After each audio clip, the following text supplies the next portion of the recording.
પ્રદક્ષિણાનો મહિમા પણ બહુ મોટો છે. પ્રદક્ષિણા એટલે શું? ભગવાનને ચારે બાજુ ફરવું એનું નામ માત્ર પ્રદક્ષિણા નથી, પણ ભગવાનને અંતરમાં ધારી અને હે પ્રભુ, તમે મારા જીવનનું કેન્દ્ર છો અને હું તમારી ચારેય બાજુ ફરી અને માત્ર ને માત્ર તમારું જ માત્ર સામીપ્ય પ્રાપ્ત કરું. આ છે પ્રદક્ષિણાનો ઓરિજિનલ અર્થ. ઘણા બધા લાભ આના છે. શાસ્ત્રોમાં ઘણો બધો મહિમા કીધો છે. બહુ ટૂંકમાં આપણે જરા જોઈ લઈએ કે પ્રદક્ષિણા કેટલી કરવી, કેવી કરવી, શું શું નિયમ રાખવા, શું શું લાભ થાય, એ બધું જ આપણે થોડુંક સમજી લઈએ. સૌથી પહેલાં તમારે શું સમજવું છે?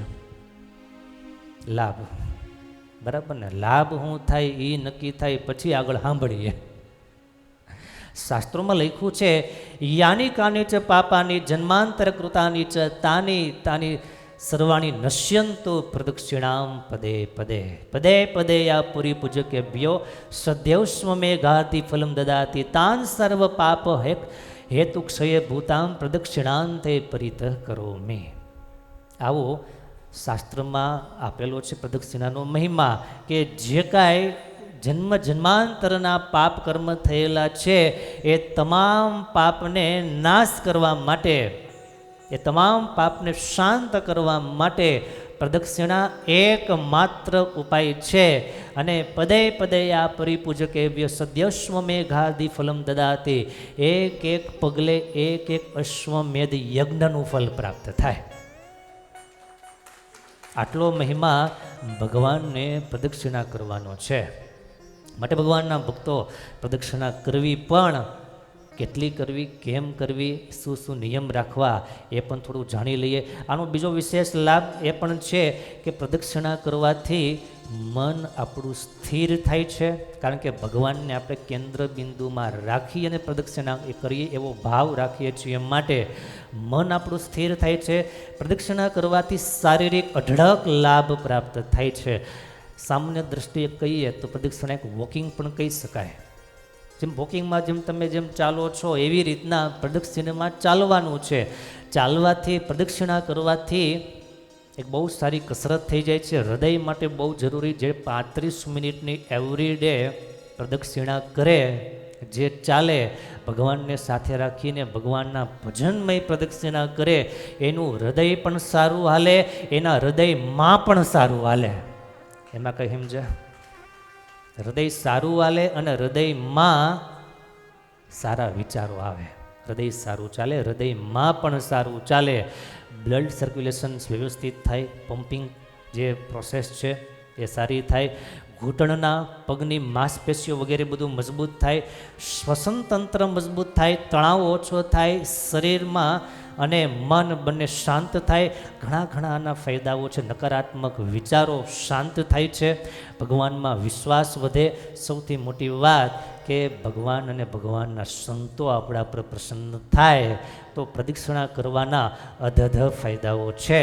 માટે વાલા ભક્તજનો, આ ચાતુર્માસમાં આપણે નિયમ લેવાના છે. હવે મેઇન મુદ્દો એ છે કે આ બધા લાભ માણસને પ્રાપ્ત થાય ક્યારે? તો પહેલું નિયમ એવું હોવું જોઈએ કે ભક્તિભાવપૂર્વક અને શ્રદ્ધાપૂર્વક પ્રદક્ષિણા કરવી છે. આ પહેલી વાત. શ્રદ્ધાથી અને ભક્તિથી પ્રદક્ષિણા કરવી છે.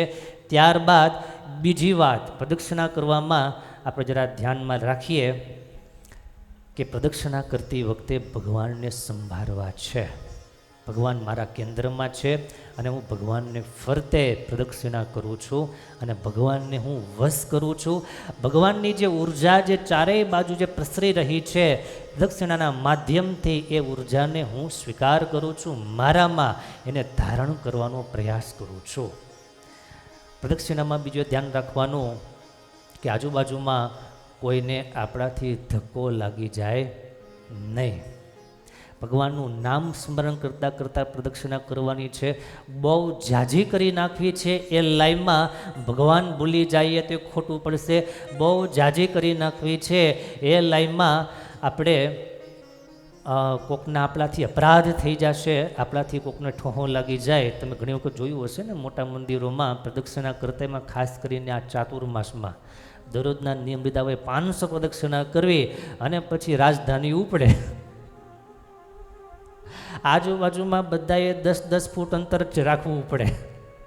ક્યારે ક્યાંથી ધક્કો લાગી જાય કે ખબર નહીં, એટલે બહુ સાવચેત રહીને પ્રદક્ષિણા કરવી પડે. પણ એવી પ્રદક્ષિણાથી ભગવાન રાજી થાય નહીં. થોડીક શાંત ચિત્તથી અને થોડીક શાંતિથી, હાવ સ્લો પણ ન કરવી, માપની રાખવી, પણ એ પ્રદક્ષિણાએ કરીને મારા ભગવાન મારા ઉપર પ્રસન્ન થાય, મારા ઠાકોરજી મારા ઉપર રાજી થાય, એવો ભાવ સતત રાખી અને પ્રદક્ષિણા જો કરીએ તો આમાં જે બતાવ્યું છે ફલ પ્રાપ્ત થાય. ઘણા બધા એવા પ્રસંગો છે કે ભગવાનને પ્રદક્ષિણા કરવાથી એના દુઃખ, એની તકલીફ, એની મુશ્કેલીઓ વગેરે વગેરે દૂર થયું હોય અને ભગવાન રાજી થયા હોય, એવા ઘણા બધા પ્રસંગો છે.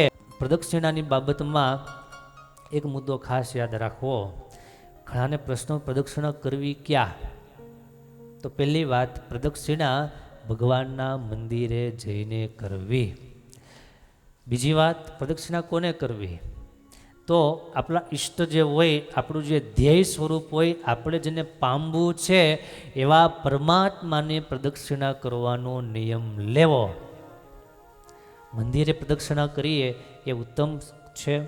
કદાચ મંદિર નજીકમાં ન હોય, વધારે સમય ત્યાં રહી શકાય એવું ન હોય, તો ઘરમાં ઘર મંદિર જે હોય એમાં ઠાકોરજી બિરાજમાન હોય, ઠાકોરજીને લઈ અને ખુરશી ઉપર, ટેબલ ઉપર સરસ રૂમાલ પાથરી એમાં ઠાકોરજીને પધરાવી અને પ્રદક્ષિણા કરો, એ પણ ચાલે. પણ જે મુખ્ય નિયમો બતાવ્યા, પહેલો નિયમ એ કે શ્રદ્ધા અને ભક્તિ સાથે, બીજો નિયમ એ કે ભગવાનના સ્મરણ સાથે, અને ત્રીજો નિયમ એ કે ભગવાન મારા કેન્દ્રમાં છે અને હું ભગવાનને ફરતે પ્રદક્ષિણા કરું છું. આવા ભાવ સાથે પ્રદક્ષિણા કરીએ તો એ પ્રદક્ષિણા મહારાજ સ્વીકારે. એનું બહુ મોટું ફળ આપણને થાય, જેનો મહિમા. આવો એક પંક્તિ ગાય અને મારે વાતને પૂર્ણ કરવી છે. પ્રદક્ષિણાનો કેટલો મહિમા છે તમને સ્ક્રીન પર બતાવવામાં આવશે. કરો કરો પ્રદક્ષિણા કરો, અવસર આવ્યો આજ, કરો કરો પ્રદક્ષિણા કરો. શ્રી હરિ ગુરુ હરિ સંતને, શ્રી હરિ ગુરુ હરિ સંતને રાજી કરવા રાજ, રાજી કરવા રાજ. શરીર સારું રહે નિયમ પડે, સર્વી રીતે થાય સુખ. શરીર સારું રહે નિયમ પડે, સર્વી રીતે થાય સુખ. ચાતુર્માસના નિયમ લહો, ચાતુર્માસમાં નિયમ લહો. પ્રદક્ષિણા ભરપૂર, પ્રદક્ષિણા ભરપૂર, હો પ્રદક્ષિણા ભરપૂર. માટે ભગવાનના તમામ ભક્તોએ નિયમ લેવા, ફોર્મ ભરવા. તમારા સગા સંબંધી વગેરે જે કોઈ હોય, હાડા હાડી, માસા માસી, કાકા ફઈ ફુવા જે હોય, ભગવાનમાં માનતા હોય, એ બધાને પ્રદક્ષિણાના નિયમ લેવડાવવા.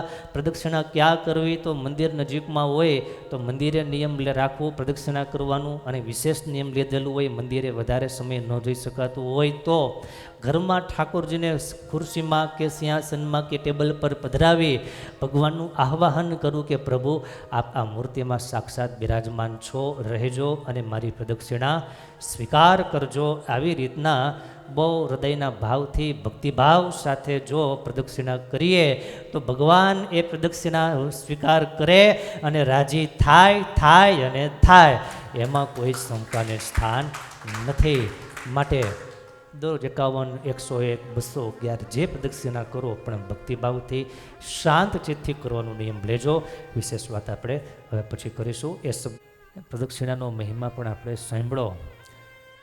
યાની કાની ચ પાપાની જ્ઞાત જ્ઞાત કૃતાની ચ તાની સર્વાણી નશ્યંતુ પ્રદક્ષિણામ પદે પદે પદે પદે યા પરિપૂજકેભ્યો સદ્યોસ્વ મેઘાદિ ફલમ દદાતિ તાન સર્વ પાપ ક્ષય હેતુ ભૂતામ પ્રદક્ષિણાંતે પરિત કરો મે. એ પ્રદક્ષિણામાં એક એક ડગલે પદે પદયા પરિપૂજકેભ્યો, એક એક ડગલે કેટલું ફળ? એક એક અશ્વમેધ યજ્ઞનું ફળ પ્રાપ્ત થાય. આવો મોટો મહિમા ઋષિમુનિઓએ, શાસ્ત્રકારોએ જ્યારે બતાવ્યો છે, ત્યારે આપણે આ ચાતુર્માસમાં વિશેષ ને વિશેષ નિયમ લઈ મહારાજને રાજી કરીએ.